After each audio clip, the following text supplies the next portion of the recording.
Hello and welcome back to another episode of Only a Bag, an Italy travel podcast. I'm Darcy Melton. And I'm Nathaniel Mellor. Today's episode is Beyond Amalfi, and we're mostly going to be talking about Positano, which is on the Amalfi Coast, beyond Amalfi. And I think last time we talked about the Amalfi Coast as the Amalfi Coast and not as the alternative, which I think last episode was on the Cilento Coast.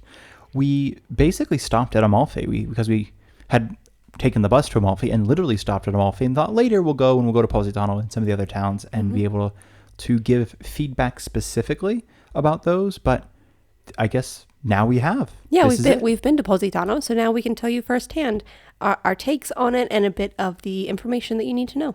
Absolutely.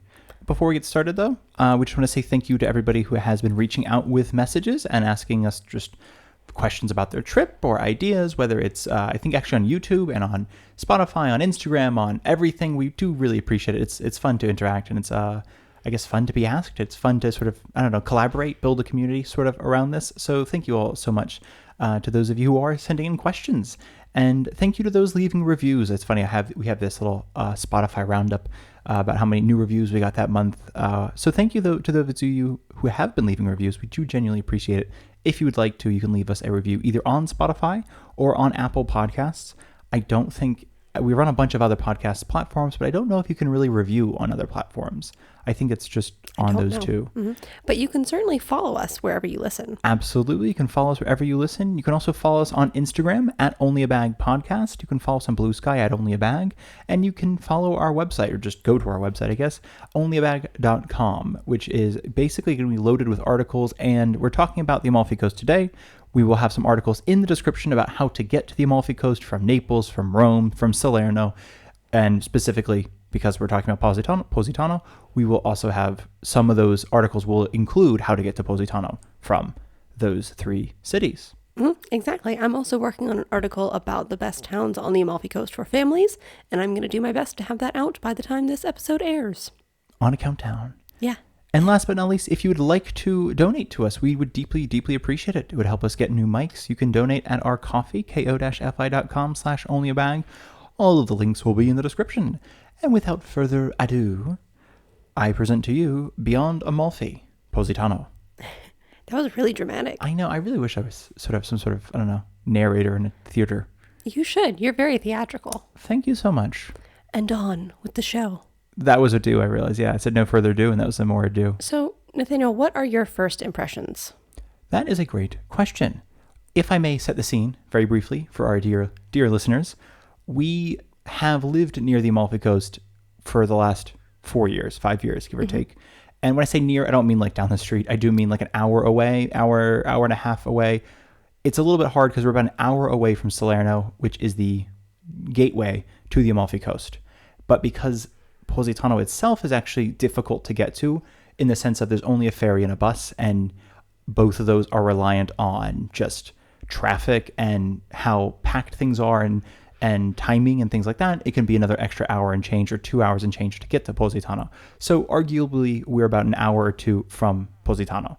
So I think that has definitely colored my impression because we've seen a lot of the beach area where we are and even around Salerno, around Naples. And so I think around Positano, and we've been to Capri. So I had a lot of this sort of swirling idea of it's going to be very posh. It's going to be, I'll be honest, I've seen Below Deck Mediterranean. They did stop in Positano. And so I was like, okay, I have this idea. And I actually can't even remember what it looked like from that show, weirdly. I just remember, just obviously. Essence of poshness. Yeah, and it's like, okay, so all the people who are like, oh, when we get back to Positano, we're going to be doing this thing and that thing. And I was like, oh, are you? So I had this real impression of not just like wealth, but I think even in Capri, it was very similar. And if you've been to Venice, you'll kind of get the same impression. There's like just like in Rome and Milan, there are the high end stores. But I think it's like, for me, it's art galleries personally, is like when I notice like, oh, that's money. That's a difference between like, I think like Jeff Koons is the guy who does like the blow up, where they look like balloon animals. Mm-hmm. But they're, I think, acrylic or something, maybe glass, but I think they're acrylic. I mean, there's some sort of sculpture. Yeah. I don't know. And they're worth money. And there's things like that. There's like these contemporary art pieces in Venice and in Capri that are like, oh, that's a house money, basically. Right. So I think it's different because in Rome, it's like, oh, there's shopping. But it's like, yeah, you might spend a couple grand on like something from Dolce & Gabbana or Givenchy or Prada or something like that, or Hermes.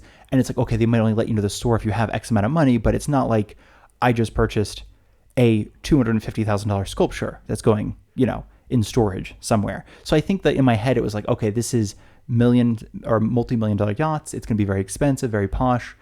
And it wasn't like that, I think, when It got was there. not nearly as posh as I thought it was going to be. Certainly, like, food is expensive, way more For sure, expensive than yes. most other places. We know that hotels are very expensive, even though we didn't stay there overnight. We know from looking online that they are very expensive. But you're right. There were some lovely galleries, but I was like you. I was expecting like $100,000 a piece sort of art, Yes, for which sure. has nothing to do with the quality of the art. It's just about the price tag.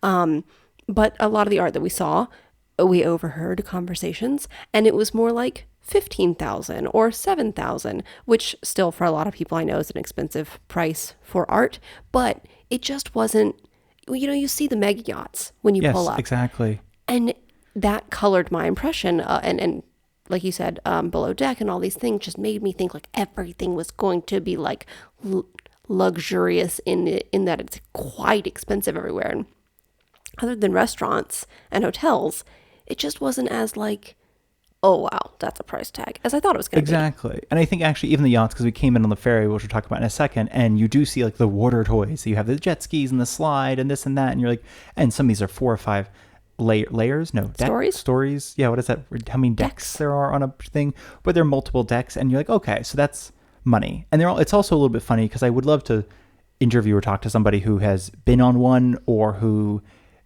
maybe not necessarily owns one, but I'd love to know because there are about like 15 of them in this small area. So I think like there's this because in my head I was like, oh, you have like, you're going to be on a yacht in Positano. But I'm like, does it feel at all less interesting when you realize you're surrounded by 14 other yachts in Positano? Like, I wonder if it's one of those things where, if it changes based on like, oh, I thought this was gonna be special. It turns out we're just doing the same thing.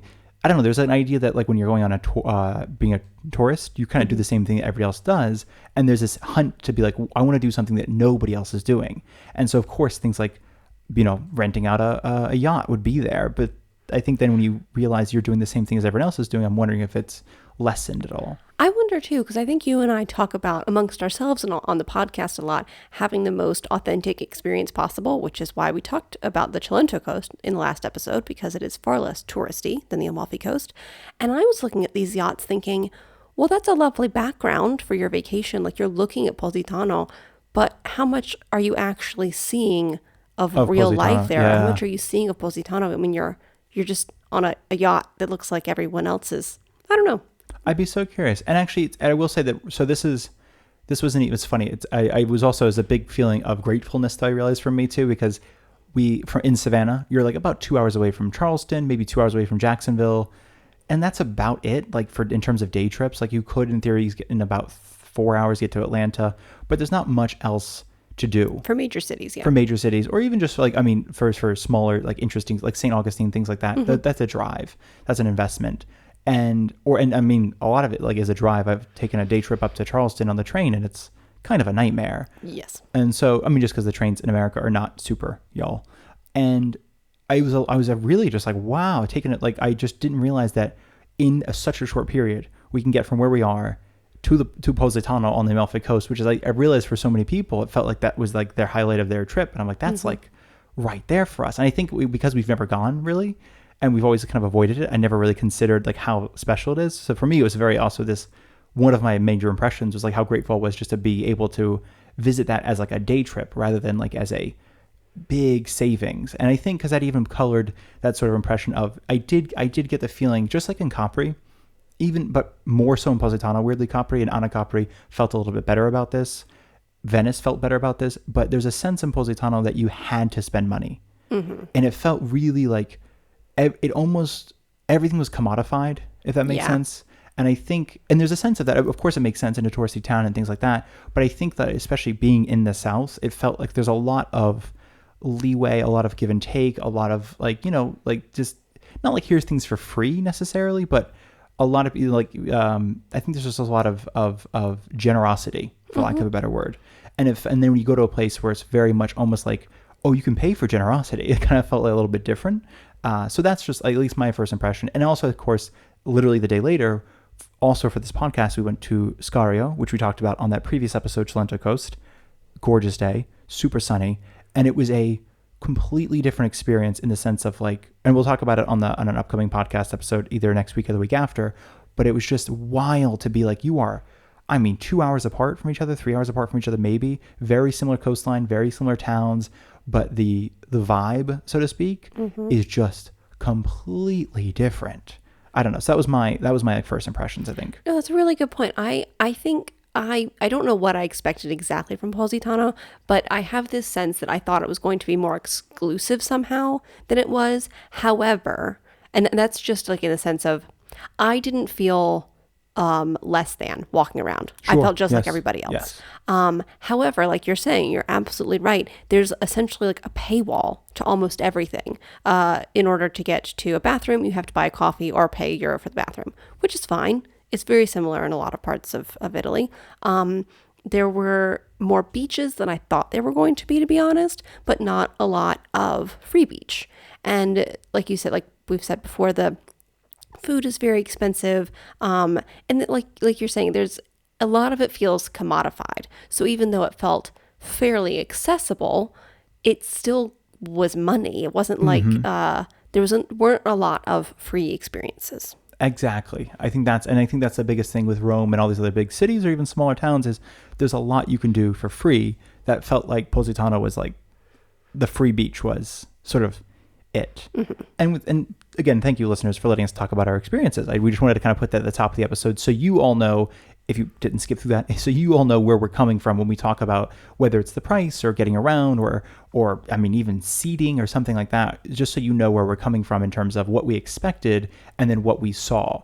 And that being said, if you're expecting sort of like, I mean, I think it's like, you know, again, if you're expecting something like Myrtle Beach, it's not going to be that necessarily. Yeah. But if you're also expecting Capri, it'll be closer. Or if you're expecting the Maldives, it won't be, so it's just, I think we had one expectation and it wasn't that. It was actually, I think, better for both of us than we expected. But it was also, I think, because we expected it to be so bad that it was like, oh, this is actually surprisingly nice. I think the bar was set so low just because I thought it was going to be heavily touristed, so expensive. I thought it was going to be a lot of, maybe no offense to these pretend people in my brain, but like posh, snooty people walking around. And there were a lot more families than I expected to see. Tons, yeah. There were a lot more just kind of regular people wandering around than I thought there were going to be. But likewise, there were, it was less packed than I thought it was going to be. Yes, that played into a major role, I think. We visited Amalfi back in, April? Yeah. And I started getting kind of panicky when we were there because it was so crowded.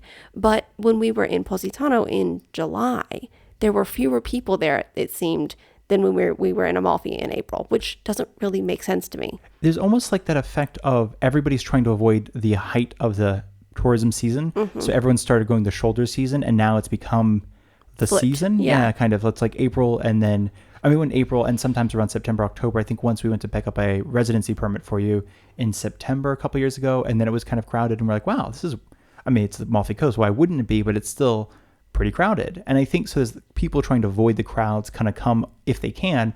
Again, if it's like you can get kids out of school, stuff like that, they come on those off seasons. So it made sense. There's a lot of kids now in July, but then in April it felt more like kind of almost like young professional college students, that kind of age. We saw a lot of young people under the age of like 35 type thing. So I think there's definitely a different slant of tourism, basically. For sure. So getting to Positano, we talked about this in the Amalfi episode. And part of the reason this is, I think, such a good segue is in that episode, we talked about in Amalfi, when you are picking up the bus to Positano, because you have to, from Salerno to Positano, you have to switch in Amalfi. When you're picking up the bus, there was like a 2-hour long line, in the sense of the person at the front of the line to Positano had been waiting for 2 hours. And this also plays into this busyness thing. Città Sud, which runs the buses out to the Amalfi and back, or not to the Amalfi, along the Amalfi Coast and back, they, I think, have a reduced schedule in April and March and February. And they do pick up the schedule a bit in the summer because they assume it's going to be packed. And of course, it's not just something to consider. One thing I noticed in Positano, and it made perfect sense, is there were a lot of young Napolitano kids, I don't know, between 15 and 25 there. So I thought that made perfect sense because, of course, if you're going to go swimming for I think it's something like $6, $7 round trip, and I'll get the prices in a second. For the bus. From at least from Salerno, but I think from Sorrento it's even cheaper because you just take the little Circumvesuviana to Sorrento from Naples and then hop the bus. And I'm like, wow, even for them, for an hour and change on public transportation, you're in Positano, of course. That's a great place to go swimming. Mm-hmm. So it was interesting because I think the buses are also going to be packed with people who are from, just like the roads, I noticed from Salerno on the roads, packed with mopeds, people coming from Salerno, people coming from Naples, going out for the day, having a swim, just having a day on the Amalfi Coast. So it's not all tourism, I guess. So anyway, getting there, 2 methods. There is the bus. It can be packed. So we did take the ferry because we wanted to make this a day trip and we did not want to have to worry about how early do we have to get the bus, how early do we have to be there. The ferries are all, I believe, book in advance.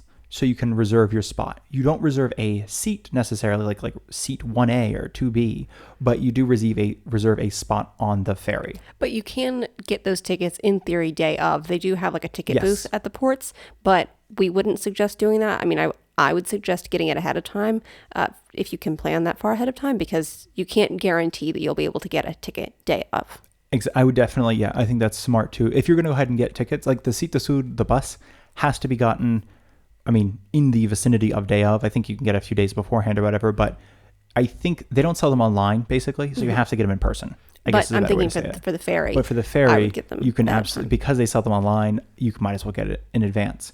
It is the few things I wanted to mention on the ferry. One, it's more akin to a plane than a bus, in the sense that a bus, in my mind, stops at every stop.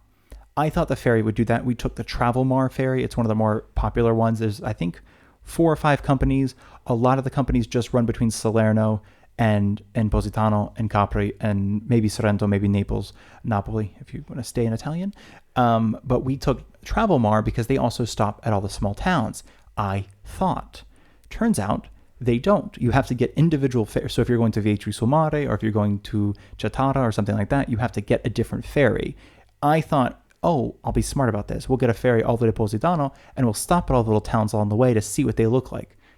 That is not how it works. It stops in Amalfi and they tell you get off if you're going to the smaller towns, catch a different ferry, and then they continue all the way to Positano, if that makes sense. The tickets might be a sort of a transferable between times. I say might be because I noticed on our ferry, there were people who did not have tickets for the ferry we were on, the time we were on, rather. Mm-hmm. So I think we were like on a 10:40 in the morning, and somebody ahead of us had like 11:40, somebody next to us had 11:15. So it seems like they just took the one that arrived the earliest, and then we're like, there's space, I'll get on. So don't assume that's how it works, if that makes sense. I would assume if you get a 10:40, try to make the 10:40, but you can ask to go on an earlier one potentially if it's empty, I guess. The biggest thing I think about the ferry is the fact that you get to see the Amalfi Coast from below. That's, I think, obviously that and the fact it's quicker than the bus, for sure. But I think that's like the major selling point is I don't know, it's kind of like renting a boat on the, it's kind of like we've talked about this before with, in Venice, a gondola is 90 euros, but then there's the gondola bus for 3 euros. Mm-hmm. And it's a quick trip across the Grand Canal. It is nothing, but you get to sit on a gondola with 8 other people for 3 euros. And I think the ferry is kind of like the same thing. Essentially, if you don't want to, or don't have the money, or don't have the budget, you didn't put in the budget, like to book a private boat. Yeah, I think, so the private boats, because I've looked them up for my articles, I think the cheapest you can rent a private boat for like 7 hours is like 350 euros, which is a steal, I think, because most of them are around 1,000 or 2,000 euros to rent. And many of the smaller towns don't have, at least that I found, services for like a group rental where you're renting with strangers. You can do if you're family group or friend group or whatever. I think Amalfi and Positano have options for like a little group tour, especially like a sunset tour, but they are certainly more expensive than the 32 round trip. 34. Thank you. Euros round trip that it takes to get from Salerno to Positano on the ferry. Do you know if that is renting the boat so you can pilot or captain the boat, or is that No, renting the person think, as well? Yeah, I think all of that is renting the little boat captain as well. Okay, because I think that, and that's what I wanted to get some clarity on, is it looks like some of them you can rent a boat, but you read somewhere that it was like boat license not required. Yeah, there's a company, I'm a little dubious of this company, only because of the reviews. They seemed great. I was like, oh my God, amazing. Let's just rent a boat. There is at least one company out of Positano where it says that you can rent the boat and drive the boat by on your own without any sort of person with you, and you don't have to have a boat license. I don't know why you wouldn't need a boat license to do that. And also that company has not so great reviews. Not like it's dangerous or anything, just more like, they didn't show up with my boat. Yeah, I'd be curious. I mean, I don't know any, to be very clear, I know zero about boating. I don't know any of I don't know the lanes, the rules, nothing. That's the thing. So like whenever, if you know how to drive a boat, you probably know all this. But essentially there are only certain places where you can take, like the ferry has a lane essentially. And then whenever you put your boat, when you essentially dock your boat, even if it's not at a physical dock, if you're at like a sort of specific area in the water, there's only certain places where you can put the boat, certain places where you can drive smaller boats. Like there are lanes. And I don't know what those are. So I don't really understand why you'd be able to rent a boat without a license and without knowing all of that ahead of time. Yes, exactly. So I don't know if I would suggest that, I guess. And that's the ferry though, where it comes into play. Is like if you want to see Amalfi from the water, it was a lovely time. It was a little windy, but no one got seasick. It wasn't a very like, I mean, they seem to go even when it's quite rough because some people use it for commuting. So they're pretty decently sized boats. Yes. No, they're large. The other thing to consider is that not all of the ferries are the same like make and model. On the way back, we had like a slightly like fancier looking I had a bar. ferry. It had a bar. And also it had like a little booth seating in the corners on the bottom deck. The first boat that we took didn't have that, but it's just interesting to consider that they're not all the same. And actually that brings me to a great point is if you want to see the Amalfi Coast from like the deck, which make like outside deck, like unobstructed view of the Amalfi Coast, it is phenomenal. Honestly, you have to sit on the top. I recommend getting there early, about half an hour early. The boats do they kind of load up early. I think we had a 3:30 boat out of Amalfi, and by 3:10 we were on the boat. But it was also, people were loading up at like 2:50, which is kind of crazy to me because I was like, this is like really, because we weren't loading up because we thought like that's not there's no way. And then finally asked them like, oh yeah, this is your boat. I'm like, okay, this is crazy. Like because the boat from Salerno was like 5 minutes before it left. It was like, yeah, we should probably get people on board now. And if you are trying to see though the coast, you really should get there early because those seats up top or on any of the outside areas, they do fill up very quickly. However, I will also say that we only saw one, I think, boat model that had covered seating outside. Most of it is straight in the sun. So wear sunscreen, wear a hat. One thing we noticed is everyone would fight, quote unquote fight, to get into the seats on the top. And then about halfway through the trip, everybody was like, all right, that was plenty. I'm going to go sit in the shade now because this is a nightmare. So that is just something to consider, is that it's not always, I don't know, it's not always a great spot to sit, especially like, easy to get sunburn. And if you sit like we did, we sat on the inside deck, like the first half of the way there. And then we swapped because people were emptying out from up top, getting too much sun. So then we got a seat on top for the second half of the journey. And that's something obviously you can do as well. We were kind of playing it cool. We're like, all right, we got on like the very end. I think in Salerno there's 100 odd people, so we got on the very end because we just didn't want to fight our way on. And then in Amalfi, when everyone switched, we just sort of scooted upstairs and found a lovely couple of seats in the sun on the way we could see. On that note, I assume you all know how motor vehicles work. You know which side to sit on to see things, like not motor vehicles, just in general perspective. But it was sometimes the boats come in, I think, to port one way, so people sit facing the Amalfi Coast, and they're like, oh nice, we're on the right side. But as the boat pulls out, it turns around, and they're like, oh no. So I think on both the ferries we took, there was a little bit of a shuffle after we'd taken off in every case, where people realized that, oh, they sat on the wrong side of the boat. Even if they started on the Amalfi Coast side, they ended on the sea side where they couldn't see anything. So essentially consider where the nose of the boat is going, where the front of the boat is. And if you're going west, so from Salerno to Positano, you want to be on the right side. If you're going east, so Positano to Salerno, you want to be on the left side so that you can see the coastline. Exactly. Otherwise, you'll just see ocean, which is also beautiful. But no, it's gorgeous, and there's some great boats out there. It was just one of those things where it's like, oh, it's not quite the same, especially if you're photographing anything, filming anything, and you want to not have everybody's head in the way. Yeah. And then last but not least is the prices. They're all pretty much the same. We didn't really notice that much discrepancy between the different ferry companies. It's essentially 17 euros per person one way, and then 34 euros round trip from Salerno to Positano.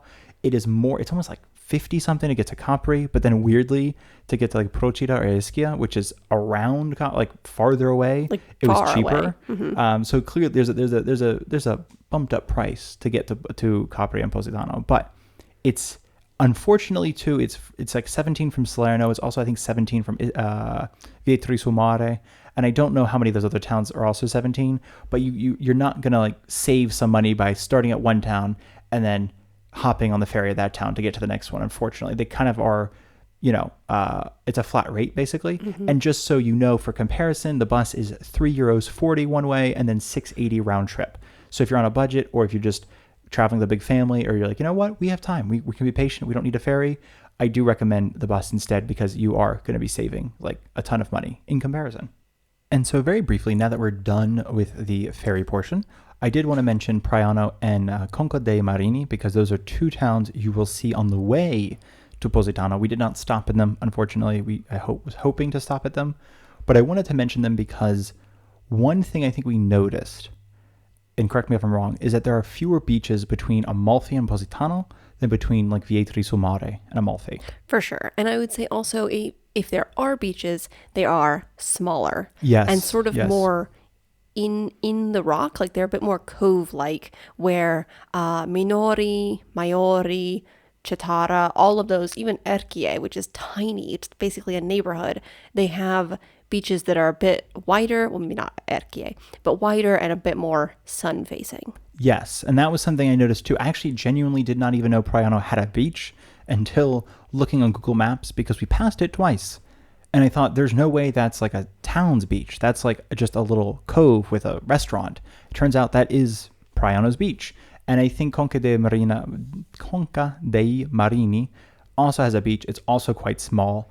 So we weren't going to focus on these too long. They're both worth visiting. They're both beautiful.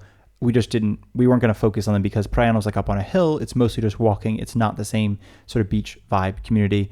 I've heard good things about it from people who visit. I've heard that people visit from Positano. It seems easier if you have a car.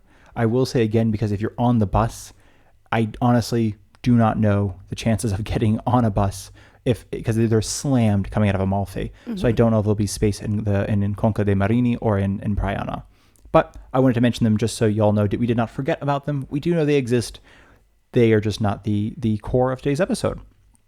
Now, before moving into food, I did want to first talk about something I've never talked about before, and you've never talked about before, and that's the exchange rate. Okay. Well, it's because I think it's not, obviously this changes frequently, or, it shifts gradually over time. And I think it's always, for me personally, I think when we're talking to people or I read something, they'll say, oh, it was a really expensive dinner. I'm like, that means nothing to me. What is expensive for you? I don't know how much money you make. I don't know what you consider expensive. My father would consider a $5 hamburger be too much. And he's like, back in my day. I'm like, I know. It was a nickel. I get it. I love my dad. So my point is, though, it's just, I think there's like this, when somebody says something's expensive, and I think you and I mentioned the thing is like, I thought it'd be more expensive. It is, I say it coming from a place where, again, just a very basic pasta dish at any restaurant here is going to be €5. I'm thinking the Agriturismo near us that is just phenomenal, like genuinely phenomenal food. Like everyone says it should have a Michelin star. That one, yeah, where it's like 30 a head. And it's beautifully plated and it's just absolutely gorgeous. And but it's the pasta dish, seasonal and just like insane. Exactly. Yeah. And he grows the wheat himself. It's an heirloom wheat and it's all these, it's really just gorgeous. And that's €10 a plate of pasta. So, well, let's be honest, he undercharges. We all know that. He always just charges 30 a head, kind of, no matter what you get. Yeah. And the reason that I mention that is because we come from this point of view of like 5 is a basic plate of pasta.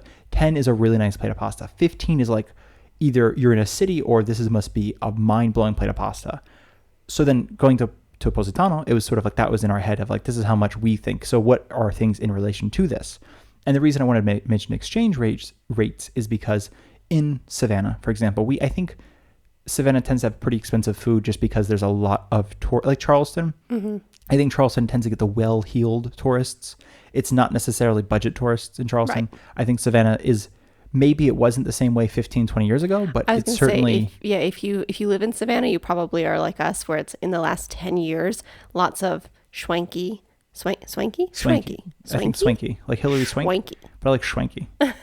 Fancy restaurants have popped up, and a lot of very expensive restaurants have popped up in Savannah in the last 10 years. And it's a big conversation in Savannah that like not everyone, obviously it's impossible for Savannah to sustain those restaurants because not everyone's going out to eat at $50, $60 a person every night kind of thing. Right. So people are like, what happened to the burger place? What happened to the sushi restaurant? What happened to just the normal things you'd go to? So I mentioned that the exchange rate, just because also we have a lot of people from other English-speaking countries, I realized I have no idea what food goes for. Like, I don't know what an entree is in Australia or in Canada or in England. So I wanted to give the exchange rates, and I also wanted to throw in some prices of pasta, so that way you kind of knew, oh, that is pricey, or oh, that's really not bad. That's pretty much how is it here. So €1 is $1.17 USD. It's $1.60 CAD or Canadian, $1.78 Australian, and 87 pence. I guess is what the little pounds are called. I don't know. P, yeah, right? Pence, yeah. And then I used €20 as the other exchange rate, just so you all had an idea, because most of these pasta dishes start at about €20. In Positano, yeah. In Positano, and it's 23.37 USD, 17.37 pound, like 17 pounds 37 pence, 31.99 Canadian, and 35.58 Australian. We're probably rarely going to do this. I just wanted to have an idea, that way when I start talking about the prices of dishes, you're like, oh, I see what you're saying. I also have no reference for what the exchange rate is for anything other than dollars to euros. However, we both know that the exchange rate is poop right now for dollars to euros. The dollar is not strong right now. It is, I think, because that $1.17, which sounds like not terrible, it was a few months ago, I think it was $1.11. And even before that, it was closer to like $1.03, $1.04. Yeah, there was a time when they were almost equal, which is very rare, but 2 years ago, actually, it was I mean, genuinely historic, because it hadn't happened in like 20 something years, but the dollar was actually worth more than the euro for about a month and a half. Mm-hmm. It was a beautiful time at the end of, I think it was 2022 or 2023. Oh, it was just gorgeous. I had never felt so wealthy in my life. I was like, oh yes, I'll buy this extra gelato. I was going to say, you're saying that because you felt wealthy, not because you have like patriotism for the US dollar. Oh no, yeah, I just felt wealthy because I was realizing that now, like when I paid, rent, it was like, oh, I'm actually making a little bit off of this. You're welcome. And now I'm kind of like, oh my God, can you please stop taking more of my money? Yeah. So, I mean, it's really not much of a difference, obviously, but it's just one of those things where I think it does, especially in a trip, and something, especially if you're American, for instance, it is, for us, it was the difference of 7 or 8%. So like you might have had a trip of like, we're going to spend 10,000. It's now, okay, you have to add 7%, which is 10,700, which isn't much, but it might be an extra paycheck or something. Depending but especially in Positano, when it feels like you're paying for everything. Exactly. It kind of adds up. Exactly. So the food, in general, most restaurants, we tried to look at the menu of almost every restaurant we passed just to get an idea. I took some pictures, but it was mostly just what is the cheapest pasta dish on the menu. The most consistent thing I noticed is that the pasta dishes pretty much started at €18. So essentially, going back to that €20 exchange rate, that's why I used it, starting at €18, and those are almost always had no meat in them, or they were like a ragu or something like that with like meat bits, meat crumbles. Yeah. Well, I say it's like no meat. You also, if you are vegetarian, you might want to still check. I think one of these restaurants had a tagliatelle with limone di Amalfi, lemon from the Amalfi. Amalfi lemons. Thank you. Yeah. My gosh, why am I struggling with that? Limone di Amalfi. And I don't know if that means it's just like a butter lemon sauce. I can't imagine it's butter, so I imagine it's more of like an olive oil lemon sauce. I don't know what lemon would mean in it. I don't know if they have like anchovies or something like that. So if you're a vegetarian, obviously you should still ask to be safe. But I noticed that essentially it was 18 to 20 was no meat, 22 was ragu or something with like beef crumbles, and it was like the first seafood pasta dish started about 25. That was pretty much everybody's starting point with the pasta with clams. And then it went up to a lot of places had like a pasta with lobster, but that was like 40 or 50 euros. When you moved on to the secondi, which is just like the plate of meat, that was all between like 30 and 50 as well, depending on if you get like I don't know, seafood stew or soup, or just if you had like a slice of fish. Again, there are definitely going to be cheaper restaurants somewhere. We kind of, unfortunately, didn't get really deep into sort of the hidden crevices. We only had a couple hours in Positano. It did seem, though, that, like, I mean, this is pretty obvious, but along the sort of front coast, there are several restaurants, and those were a bit more expensive than once you get up farther into the mountainous. Once you walk up the steps into the rest of town, some of those restaurants were a little bit cheaper, but it wasn't like a €5 plate of pasta versus a €20 plate of pasta. It was Exactly. like 15 versus 20. So you're not saving that much. However, it does seem like some of the restaurants, again, this is kind of obvious, but when you're in the port, the marina, like when you arrive on the ferry, there's that front main street. All those restaurants had slightly simpler dishes, not in the more traditional way, but just more tourist palette, perhaps, while some of the restaurants that were more up into town got a little bit more creative with seasonal sort of ingredients and stuff. So just a note, depending on what your palate is. And also, I did take a picture of one restaurant. I think it was called like Bucos or something like that, or looks like Bucco's, and it can't be Bucco's because that'd be strange. And they actually had a really interesting menu in terms of like borage pesto or like a fermented yellow cherry tomatoes and things like that. That was like, oh, that's actually interesting. Mm-hmm. And of course, they priced accordingly, with like their cheapest pasta dish being like 28, 29 euros. The reason I mentioned pasta dishes is because it's usually going to be the cheapest thing on the menu, and that doesn't include the coperta, the cover charge, which where we are is about 2 to 3 euros a person. I didn't see listed anywhere where the cover charge was, either, which is strange. It's usually at the bottom of the menu, and I can't imagine they don't have one, because that would be really weird. Mm-hmm. So I would imagine between 3 and 5 euros, just so you're not surprised, dear listeners, by what it might be. There isn't anything, as far as I'm aware, where children like eat for free.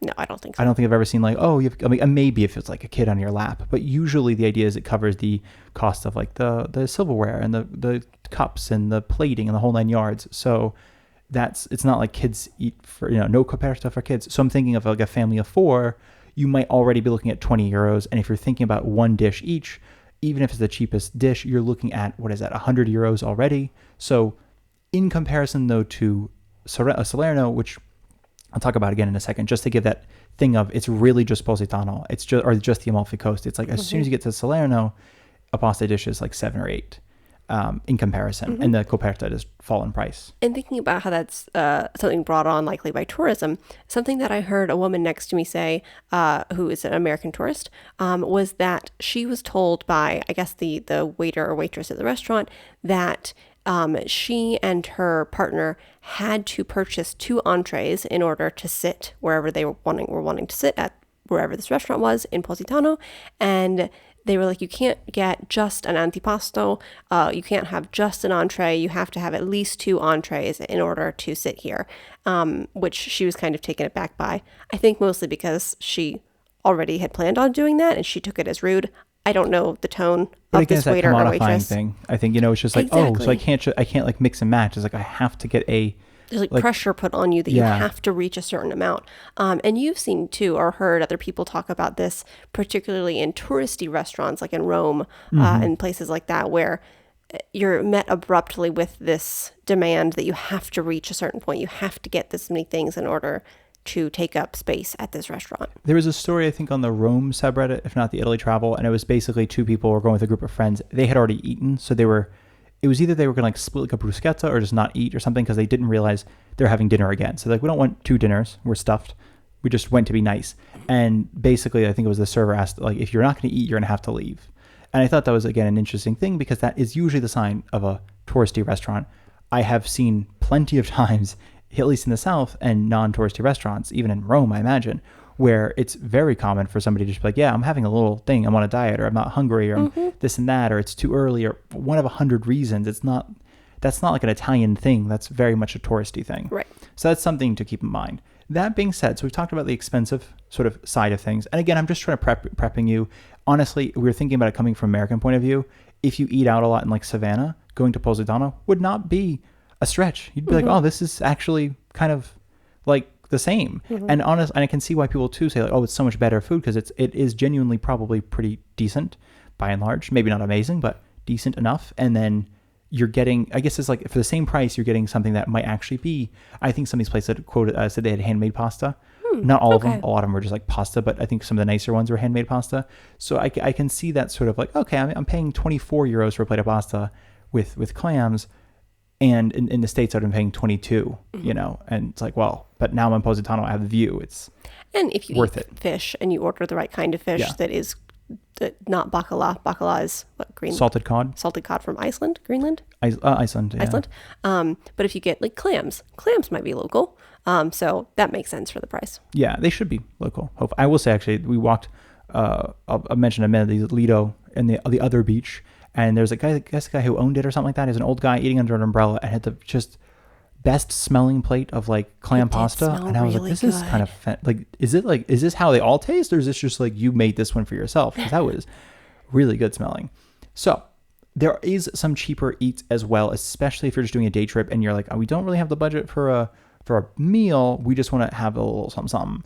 First off, there's a bottega that you found. It's called delicatessen, which is not an Italian word. But no, I guess not. It's just New York. I don't know what that is. Yeah, but it's called delicatessen. It's essentially like a very tiny grocery store. Imagine like a New York bodega. But they made it look like a little fancy. But yeah, it's got some grocery items if you happen to be staying in town. It was hard to find a grocery store in Positano, I will say. Yes, yes. But they also have a tavola caldo. Is it tavolo caldo or tavola calda? The second one. Tavola calda. Yes. Okay.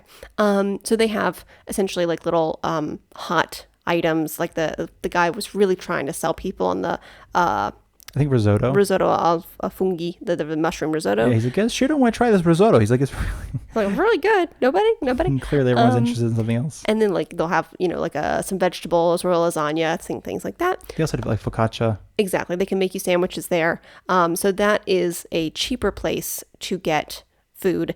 You saw that someone paid like 9 euros for one of the things from the tavola calda. I think she got not the mushroom risotto. I think she got a seafood risotto because she wanted something with rice. I was heavily eavesdropping on almost every conversation, y'all. I am terrible. Do not take me out. But so she was asking, like, this is in Italian, so I think I got most of it. But he was like, no, what about the mushroom one? She's like, no mushroom. Where's the seafood? She's like, I want something with rice and seafood. So she got the seafood risotto, and it was a fairly large portion. It wasn't a kilo because I think it was like 17 or 18 a kilo, and she spent about 9 euros on it. So it was about a pound of That's risotto. Not bad. And honestly, it might have been 2 portions depending on if she got something on the side. But if you're looking for a kind of a cheap eat, basically, cheap eat in the sense of, cheaper than what you're going to find else. I think that's it's a great half option. the price of what it would be at a restaurant. That's exactly what I was thinking. Something to keep in mind, though. So we did see people eating on some steps near there. But you have seen that, and we're going to go over the rules in a minute, but you're not allowed to just kind of eat on the street. Correct. And I will go over the rules, but that is one of the rules. You're not supposed to eat on the public streets or public squares. So that's hard when we're recommending, like, if you want a cheap eat, go to this place. But if you stay listening, I will tell you where you can eat. Okay. So don't worry. But another last thing, there are also small bites, pizzas, little places that sell like sliced pizzas, little croquette di patate, which are like fried potato balls. Sounds terrible when I say it, but they're actually quite good. They're amazing. There's little like fried pizza things. Again, this is when I say expensive, I do mean like for myself, because I'm like, I'm not spending 5 euros on a fried potato ball. When they're €1 in Salerno. Exactly. And that's that's right down there. It's their euro. The same thing, these fried pizzas. It's like essentially imagine fried pizza dough, and on top they put like a marinara sauce and sort of cheese, like Parmesan, sprinkled cheese. Again, those are 6 euros in Positano. They're €1, maybe €1.50 in Salerno. So it felt a little bit like I don't really want to spend 5 or 6 times the price when I could just wait until I get over there. Mm-hmm. So I will say that was a bit of again, this is my own personal thing of just like, I'm one of those horrible people. I will go to 7 grocery stores because there's a sale on each of them.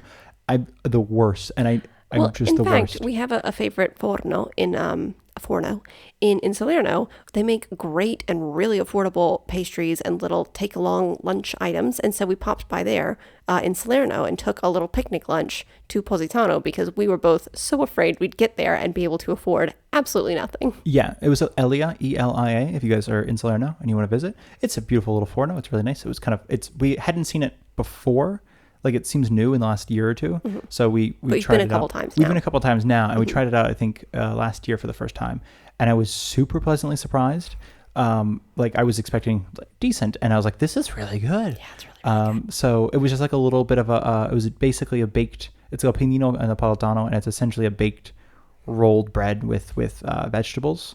And cheese. And cheese. It was delicious. So if you are looking for, mostly if you're on a day trip, or if you're on a super tight budget, if you're like, well, I'm not taking the ferry, I'm taking the bus, and I'm on a super tight budget, I highly recommend going, especially if you're starting in Salerno, getting some food, whether it's at the grocery store, whether it's at a forno, whether it's at a tavola calda, and bringing your own lunch.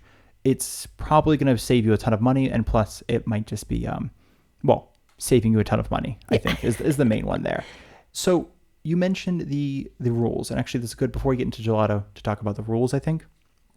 I'm just going to give you all the rules, y'all, and one of them will be the food. In case any of you listening works for the town of Positano, I don't think you will, but in case you do work for the town of Positano, if I may humbly suggest a slight alteration, you could post the sign and the rules in a place where people can actually see them. I think that'd be a phenomenal change. This is just me. That's kind of a crazy idea. I know it is cutting edge, and I know in Italy this is just unbelievable. But like off the ferry, maybe a little sign. Welcome to Positano. Here's 8 rules. Don't break them. The only place we saw these rules posted is up the street from the ferry stop, next to the visitor center, essentially. Yeah. But it's very unassuming, and it's a tiny sign. Yes. We might have been the only people who saw the sign. I'm willing to bet we were like, it was 1 in every 200 people saw that sign. Yeah. It was ridiculous. And so the rules are, there is to be clear, by the way, there is a fee or fine for breaking these rules between 50 and 500 euros, depending how much you broke the rule. I guess it's kind of depending on like the day. I don't know. Somebody's attitude. I have no idea. They just were like, it depends, I guess, how we're feeling. And we did not see them heavily enforced, which is not to say they are not enforced. It could be something like it is on the Rome buses, where it's just, they're not constantly enforced, but sometimes there's a wave of enforcement. It could be something like that. They wait to certain days, Saturdays, Sundays, and they just go out handing out fines. It could be something where there's only 2 people doing it and they really don't care. It could be more of a social thing. I have no idea, but these are actual rules. There are actual fines in place. And I feel we should tell you so you don't feel surprised if you were to break any of them. Mm-hmm. First off, no eating and drinking in public, right? That makes sense. So when they say in public, they do clarify on public streets or squares. However, as you mentioned, right when you get off the ferry, there's a beach. There's a free beach. As far as I'm aware, you can eat on the beach. And in Italy, it is quite common to have a picnic on the beach. I mean, that's kind of like what people do. It's like, we're going to go to the beach for the day. Let's bring food. Mm-hmm. And unless you're at a Lido, in which case you're going to eat at the Lido. But a lot of times we'll go to a beach around here and everybody's having a picnic. That's just part of that's standard. That's just the vibe at the beach. So I think you're good to eat at the beach. I didn't see anything about not eating at the beach. I didn't see any rules posted or laws posted or signs posted about don't eat at the beach, don't feed the seagulls, things like that. I mean, don't feed the seagulls, but yeah. Well, okay, rude. But I assume they want to eat something too. And Darcy's giving me a look. And so I think you're good to eat at the beach, but that might be the only place, as I aforementioned, when there might be a place to eat. It seemed like, as you said, you cannot eat at any of the benches. You cannot eat on the squares. You cannot eat on the steps of a church or anything like that. So it did seem like there were very limited places to eat. And again, this goes back to the commodifying. Yeah, you can get a plate, you can grab something to eat, but if you're walking around eating, as we saw people do, mm-hmm. as we had seen people do, something like that, then you can, in theory, get fined. Right. And that is just... So I guess they want you to either eat at a restaurant or take your food back to your hotel. And that, again, they'll go back to this commodifying of... Mm-hmm. of you have to have a hotel or you have to go to a restaurant, according to the rules. Exactly. Or go to the free beach to eat your picnic. They have my next rule, groundbreaking. I love it. Don't throw trash on the ground. It's no littering is how I translated that for y'all, but yeah, don't throw trash on the ground. I love Italians, but seriously, I think this rule is just for Italians because my God, Madonna, in the South, it's just like, oh, that's a receipt in my pocket. Ew, throw it on the ground. Yep. The ground is the world's trash can. I love Southern Italians, but that is possibly the thing that annoys me the most. No walking around in your swimsuit. This is something that we've talked about before on beach rules. We talked about this, I think, 3 or 4 times. This seems like a big one. It's something that actually somebody was, I think they posted actually on one of our YouTube videos. They mentioned that's more of a kind of a societal thing. It's not necessarily about prudishness or anything like that. It's just more about how like we as people, like that's a space to do that thing, but you don't do it not at that thing. You know, we don't walk around half naked. Why? That's not what we do. It's just, you know, more of a pride thing and less of a prudishness thing is how I think it was explained, which made perfect sense. And it's funny, again, we were in Positano one day and the next day in Scario. And so it was this total difference. And in Positano, people absolutely treated it like Myrtle Beach or something like that, where it was like, oh, we're done with the beach now. Let's just walk around. And so people were walking around in like, it was mostly like if you had swim trunks on or a bikini on or one piece on, they were just walking around. And part of it makes sense if you're trying to dry off. You're like, I'm not going to put on a shirt. I'm wet. That's ridiculous. However, again, you would technically be breaking the law. So just keep that in mind. And let's also keep in mind, there is a walk between the two beaches. So if you're going from one beach to the other, you might have to cover up between the two. And the reason I mentioned that the Scario is just because we'll talk about it later. We took a ferry and there's 5 beaches you can stop along the ferry. And something I found interesting is that when I thought people were packing up to leave, they were packing up, putting on clothes, going to the next beach and then taking off their clothes again. And I was like, oh. Even if it was a beach cover up, it kind of looked like something. It covered up their bathing suit. In Positano, we saw a lot of I find them Instagrammy, which is not me throwing shade. I just think that's kind of what they are. But like wide weave crochet dresses that show off your bikini underneath. Several people had those. That's a good point. Or sheer, in Positano, yeah. or sheer something, which was kind of like a cute, Instagrammy beach cover up versus in Scario, which was like, no, you can't tell I don't have a bathing suit on under this, Which is an interesting, like, just again, difference between the two because they were so close in proximity and timing. I mean, it was easy to tell. And I did also notice that a lot of the people in Positano who were not covered up also were Italian. So it wasn't something like, I didn't get the impression that it was like, oh, that's a sign that they're a tourist. That wasn't the case at all. I was like, oh, if anything, and I think we've talked about this off mic a couple of times, it felt more about age. It always like everybody over 30 was covering up afterwards. And it was like everyone under 30, not everyone, but only people under 30 were not covering up afterwards. Right. And whether it was just walking around in a bikini top and shorts, just like having the day, or whether it was, I think a lot of guys were just like in swim trunks or something like that, walking around, or like towel around their neck kind of thing. But it's like, we're up in town at this point. Like you're just walking around a town. This is, so there's a sense that like, I think you can do that at a resort, but maybe not in Positano because it's still a town. Yeah. If that makes sense. I've gone on too long. You guys get it. No sleeping in the squares or on the streets. I don't know who this is aimed for specifically. I only say that because I have family who have stories of like, oh, I used to sleep on like the beaches in Italy or the beaches in Greece and stuff like that. So I don't know if it's for people who are like backpacking and they're like, you can't sleep on the benches if you're backpacking. You have to like leave. So I'm not entirely sure the rules aimed at. I also don't know if it's like a don't take a nap on the bench kind of thing. But I'm saying it anyway because that's one of the laws. And then no screaming and no loud noises. So it's something I guess that people do. They're walking through, especially in the evenings. They're having a good time. They had a drink and like, oh, woo. Well, we recently heard about in Greece, there was a group of people who were singing Mamma Mia songs at the top of their lungs, I guess. So I think during quiet time, though. Yeah. It was like after 8:30 or after 9 or something. So it was kind of like, hey, don't do that, please. So I think this is kind of about that. And then last but not least, if you are bringing your dog, you have to have your dog on a leash and clean up after your dog. You just, I guess, can't have your dog running around wild in Positano. And that's it. Those are the laws, the rules. I mean, there's a bunch of other ones. Don't murder people, stuff like that. Yeah, classic stuff. the standard laws. The standard ones. So with those being said, we did want to move into gelato. And we're at like 53 minutes. I apologize. It might be a little long of an episode. But we only have a couple of things left to cover, I think. So we'll be able to finish it in one. Let's keep on going through. But the gelato one is only important because it's us. Let's be honest, y'all. We're big on gelato. And it's something we saw everybody doing. It felt like it was eating the lemon sorbet out of the lemons. Out of the physical lemon. Yes. Okay. I'm like, what am I talking about here?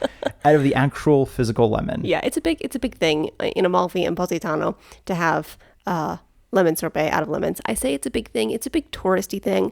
And also, if I were coming to the Amalfi Coast or Positano from the States for the first time, I would be spending 10 euros on this lemon sorbet out of a lemon for sure. I'd be taking pictures of it, showing my friends, looking back on it 30 years later, being like, how cool was that?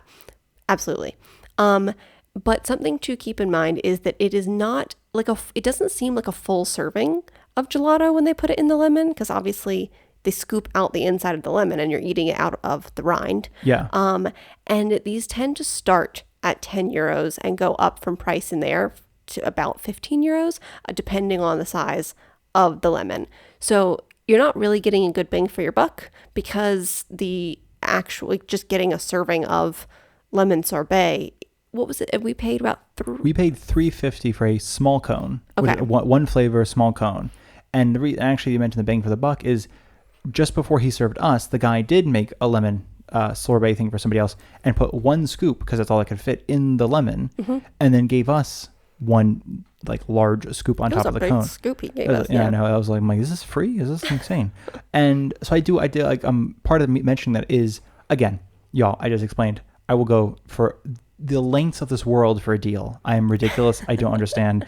Something is wrong with me. But it is that sort of thing. Like, as you mentioned, I think I would totally buy, especially like in Amalfi. That was some of the comments I read on some of these were like, it's like 15 euros for a lemon, but at least in Amalfi, they put like a lemon branch and something sticking out of it. I'm like, that's so campy. I love it. So if you really want the lemon sorbet in the lemon, the Amalfi might be your better bet. In Positano, it kind of felt more, I don't know if formulaic is the right word. To me, it was like, oh, we have to have this thing. I guess we'll just have it. That's what it felt. Because in Amalfi, it was like there was a big to-do about it. There was kind of like, we have branches and this and that, and blah, blah, blah, blah. And it was a whole thing. And then in Positano, it was like, why would you, fine. You want that? Fine. Fine. So I will say that was my impression of it, I guess. Can I talk about the where we got gelato? Yeah. Okay. So I thought, Nathaniel and I went up to this gelato place telling each other, hey, let's go check it out. Let's scope it out. It says it's artisanal. We'll have a chat about it and see if we want any. Because there's some great gelato in Salerno, and we were going back to Salerno at a certain point. So Buco di Bacco. I think that's Buco di Bacco is where we had gelato, which is right on the main strip, essentially, in Positano. And I don't know how artisanal it is. We both made a note of the fact that their pistachio is green. It should be light brown. Green means they added food dye to it. It looked okay, all of it. It didn't look amazing. But we did have the lemon sorbet. Classic. And I don't know if it's just because I was hot and tired, but it was lovely and refreshing. It also is something we noticed, though. It did taste more like frozen lemonade than frozen lemon sorbet. Yes, good point. In the sense it was quite sweet, and I think a lot of lemon sorbet tends to have that tang. Like it's like, oh, that's sour, and it's quite refreshing. And I think, and this goes back to what we've talked in the past about how the Amalfi Coast tends to alter their flavors for tourism taste. Yes, exactly. And so sure. I think there was a lemons are sour, let's make it sweeter. But I mean, even in Salerno or anywhere else, you're going to find a very sharp lemon, right? Not a very sweet lemon. For sure. And also, I want to say that, so we split a small cone, which it was odd. This place, it almost didn't say like small, medium, large, or piccolo, grande, qualcosa. And it said like one flavor, two flavors. So we got one flavor because it was $3.50. And it was, like we said, a pretty good scoop. Like it was a nice splittable amount.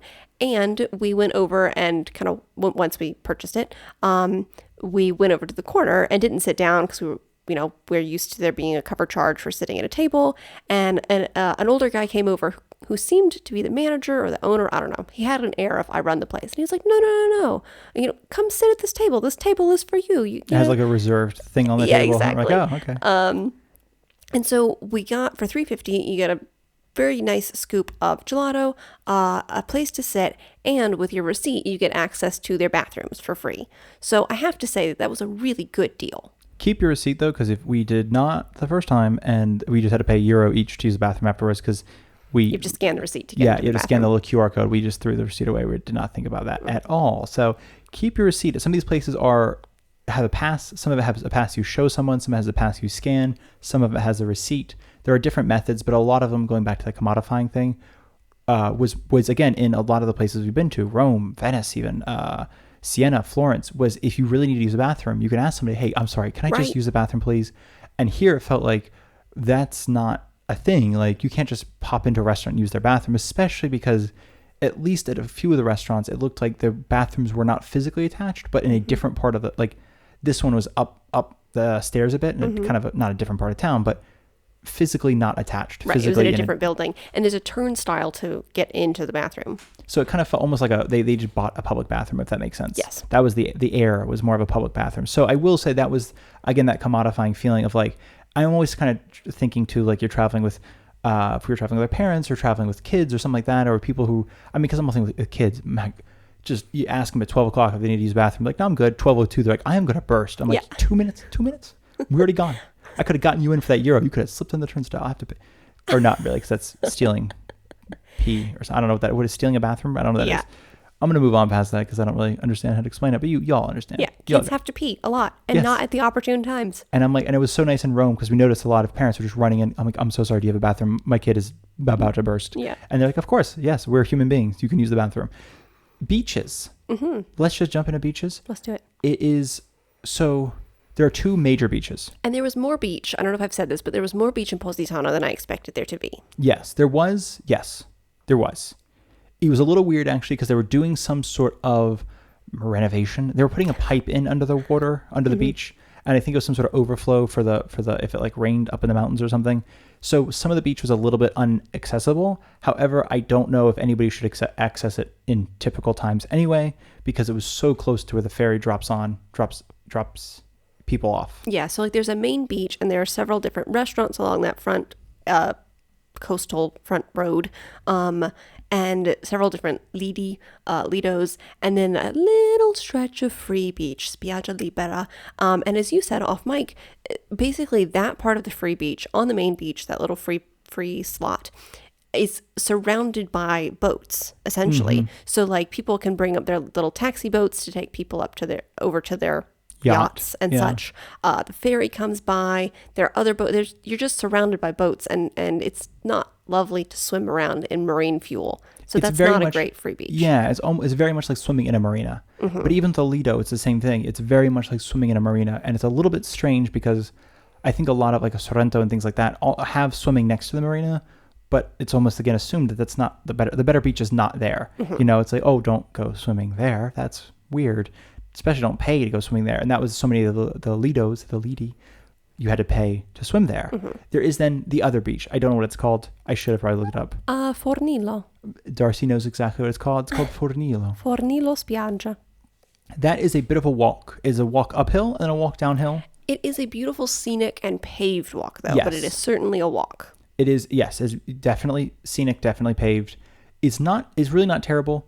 It is just, I mention that because if you are just basically not wanting to take a long walk, it's kind of a pain. And even when you get to the beach, you have to walk past a couple of Lidos. If you want to go to the free beach, you still have to walk there past the Lidos, behind the Lidos, really. You're kind of being like snuck into the free beach. And then it pops out at the free beach. That one is it seems like a little bit larger, weirdly, and it might not have been, but it just felt larger because I think there weren't boats coming in. I think there weren't restaurants everywhere. It just felt like... It certainly has a larger stretch of free beach. Yes. And that felt quite important. It felt like a lot of people were there. The one in town, honestly, from the water all the way to the sidewalk, there were people. Mm-hmm. The free beach in the other beach, the Fornillo beach, had fewer people. Mm-hmm. On the beach, if you want to really be Italian, you can rent a bed, a letto, essentially just a bed and then some of the sunshade. I think it gets you access to the bathroom and to the showers as well. Most do, yeah. Most do. So you can rent that. It is usually done by per person. Some of them have a deal if you get 2 of them, that kind of thing. But I want to note that, interestingly, because it's so touristy, it seems that Positano, a lot of these lidi you can book online, which interesting. Like usually you can't do that anywhere. You book it seems. There, yeah. Yeah, but there's clearly they're all using like the same booking app, and so you can see the little map, just like you can see like a plain map of your seats. Booking your seat. Yeah, exactly. So you can book those. It's like Ticketmaster for Lidos. Exactly. So they're all using the same one. So you can book ahead of time if you want to do that. The front row books up quite fast because it's obviously the best spot. The front row is always more expensive, at least in touristy places. So for example, on the Fornillo beach, there are 3 or 4 different lidi, and they all have different pricing. The cheapest for the front row is 90 euros for 2 people. That includes the 2 sunbeds, 2 umbrellas, access to the bathrooms and showers. Another Lido on that beach, it's like 120 euros for 2 people in the front row, which seems like a lot because on the main beach, it was $50 for the front row, $40 for anything past the front row. Per person. So that would be €100 for the front row for 2 people. And the reason that I bring up the app thing or booking online is because some of them, whenever you do book online, you have to book a minimum of 2. Yes. I think in person, you can book 1.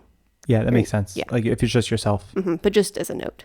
And that makes sense. And I think I saw, and I'm not entirely sure if, because we've gone for a swim before in Chitara, and it looked like in Chitara you could just basically pay to just use the shower, which was really neat. So if you want, because Chitara had like 5 or 6 different little beaches along the kind of highway, and you can pop to either one. There were stairs to them, and afterwards, obviously, because a lot of these beaches had no facilities at all, they're just a stretch of sand, you could potentially go back to the main Lido and buy a shower token or whatever it is.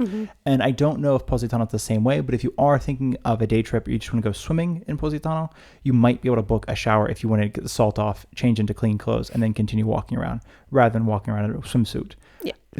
I will say, I mentioned the swimsuit thing too. It's a little unclear if when it says walking around in swimsuit, I'm thinking for maybe for people who like wear swim trunks more than bikinis or one pieces.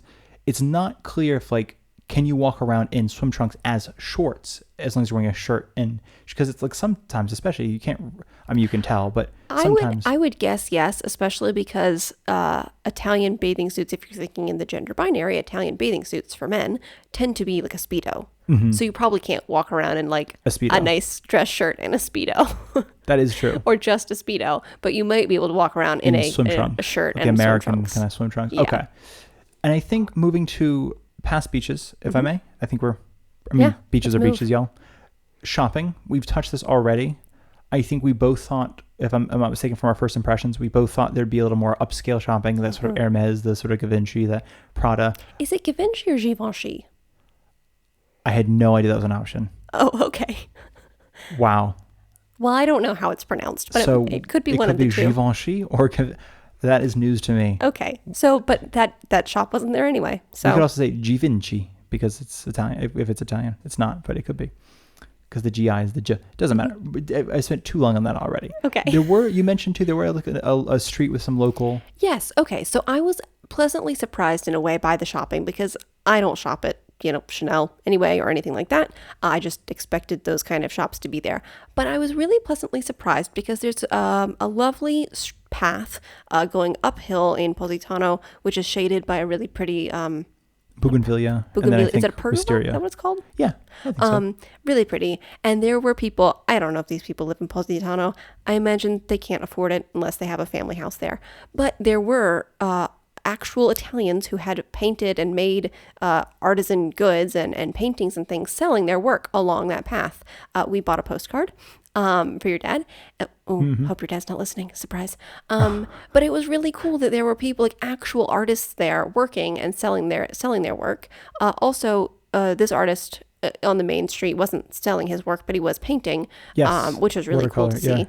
I mean, I think he was selling his work as well. Okay. It was like kind of a subtle nod. I mean, he has a bunch of his work that was there. There was no sign, but it was like, okay, you brought all your work. But it was cool that people were making and selling their own work because a lot of the shops, other than like the grocery store, were like kind of tchotchke, these weren't actually made in Italy sort of goods. And again, as you even mentioned when we were there, because we noticed a lot of the clothing, you were kind of like, oh, I thought this would be like hundreds of dollars. Again, Capri had a lot of that stuff when we were there. That was like, that's just not in like a price range for most people, unless you had that set aside for, I'm going to get something linen on Capri.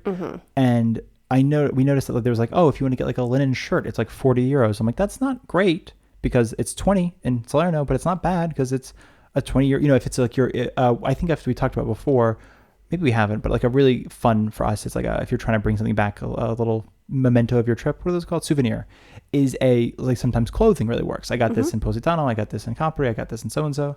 And I'm like, €40 for a shirt is not bad at all.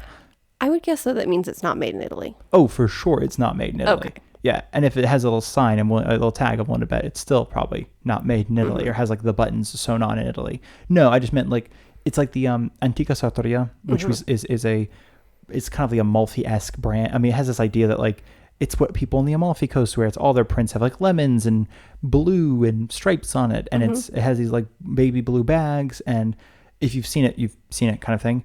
But those are the cheapest, insanely cheap. Like no way they're made anywhere in a place resembling Italy, because that is incredibly cheap. Like Sheen, is that the Yeah, I can't remember. I don't know how to say it, but but yeah. that kind of brand, it's like, that's €5 for something. That's insane. Right. That's not possible. So that was a little bit, it's a bit of a bummer because it felt a little bit less like interesting goods. Moving on, I guess. Two last things are bathrooms and walking. Bathrooms, we've mentioned this before, but basically just to capstone it, bathrooms pretty much cost €1, whether it's the public bathrooms or bathrooms to a cafe or bathrooms to a Lido, because a lot of them had the little coin slots. So essentially, if you are on a super tight budget, don't use the bathroom in Positano. But you still can do like our tip of getting a coffee and then Yes. using the bathroom that way. They give you the bathroom receipt when you buy a coffee, so you can do that. And in case you're wondering, I don't know, I really should have checked just honestly for the podcast. I don't know if you bought, like, for instance, a coffee at like 10 o'clock in the morning, and they give the receipt that works for the bathroom. I don't know if that receipt works at 3 or 4 in the afternoon. It might be like time. It might be, yeah, it's good for 30 minutes kind of thing. And I only mentioned that because I don't, it seems a little bit shifty to try to use the same thing. But I know that we bought a coffee, especially in the afternoon, just for one of us, but we could use it twice. And I was really nervous about that. I was really nervous that you could only use the receipt for how many items are on the receipt kind of thing. If like, well, there's only 2 drinks, you can't use it 3 times. So, but it looks like you could use it multiple times, which was helpful to know. Right. And then, of course, last but not least, walking. It is more walking than more uphill and downhill than I thought it would be, it's on a hill, y'all. Again, in my head, I don't know where it was. Honestly, I was like, it's flat. I saw Below Deck Mediterranean. They didn't walk uphill. Okay, tip for walking. So, if I can put this in the description, at least put like a little pin, I will. You and I, we walked up from where the ferry stop is, at the base of town. We walked up kind of to really where most of town ends. And it was a lovely walk up. It was meandering. We stopped in a couple of galleries. We got a bottle of water. So it's not like we were hoofing it uphill. No, not at all. But that was great. And then we walked over to the west and came down just a nightmare amount of steps. And it was beautiful, but people were walking up that way and people. Just dying. So I'm going to do my best, like I said, to put in the way that we walked up, because you can get to the same point. It might take longer, but to me, it seemed like an easier walk the way we went up. Otherwise, you're going like 200 meters upstairs, basically. Oh yeah, it was horrible. It looked awful. And people were like, people were going with kids, and the kids were like, I'm dying. And the parents were like, oh, we're almost there. I'm like, oh, you're not almost there. Oh, you're not almost there. I heard several people, because there were a lot of English speaking tourists going, why are we doing this? Yeah. How much farther is it? What are we doing here? Can we go back? And I think I saw a group of 3 women. They were talking. I think 2 of them kind of like refused. They're like, I'm not walking anymore. And the other friend was like, well, I'll see you guys like tomorrow then. Like, there's nowhere. Yeah, they were like, well, we have to go up or we have to go down. Yeah, like you're arguing with me, but physically. But I completely understood it, because like when you're tired and thirsty and hot, and you're just like, awful. I'm just gonna never move again. Yeah, this is where I live now. And I will mention too, part of the reason I want to mention the walking in general is because some like on the way to the other beach, there are a couple B&Bs, and even on that stretch, there's a couple places that essentially are not accessible by car.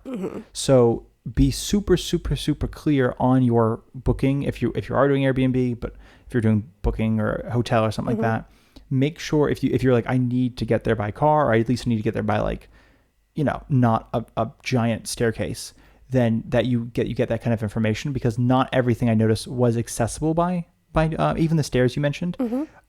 At different points, there were different Airbnbs, or like it was like so-and-so vacation house and things like that. So I assume they're Airbnbs. But it would be impossible to get there by car. Yeah. There are taxis in Positano. I don't know if Positano has their own taxi company or if they're through like the Naples taxi company. I saw a bunch of Naples taxis in Positano. So I don't know if it's Naples, that's like part of the Naples taxi. I don't know if they're just there visiting, dropping people off. But I think just like anywhere else, you have to go to the taxi stand to get a taxi. You can't just hail them. And again, they only go where there are roads. So for instance, I don't believe, and I could be wrong, I don't believe there's a road down to the beach.